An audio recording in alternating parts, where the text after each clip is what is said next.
அனைவருக்கும் வணக்கம். நம்ம ரடா கணிதம் சேனல்ல முந்தைய ஆண்டுகளில் கேட்கப்பட்ட போட்டித் தேர்வு கணக்குகள் பத்தி பார்த்துட்டு இருக்கோம். அந்த வரிசையில 1999வது வருஷம், அதாவது 99வது வருஷம் குரூப் 1 எக்ஸாம்ல கேட்கப்பட்ட கேள்வி. என்ன கேள்வி கேட்டிருக்காங்க பாருங்க.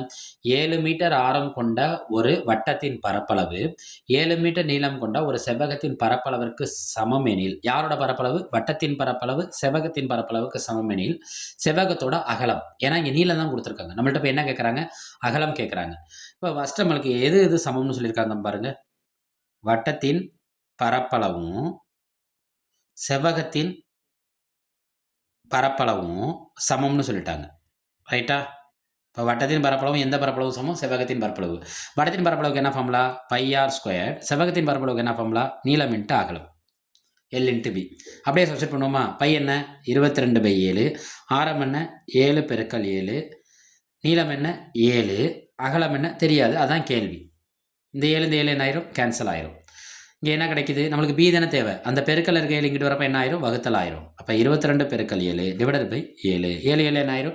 கேன்சல் ஆயிரும். அப்போ பி என்ன கிடைக்குது நம்மளுக்கு? 22 மீட்டர். குரூப் 1 எக்ஸாமில் கேட்கப்பட்ட கேள்வி. நம்ம ஒரே ஒரு விஷயம் புரிஞ்சுக்கணும். சமப்படுத்திட்டோம்னா நம்மளுக்கு என்ன கிடைச்சிடும்? விடை கிடைச்சிடும்.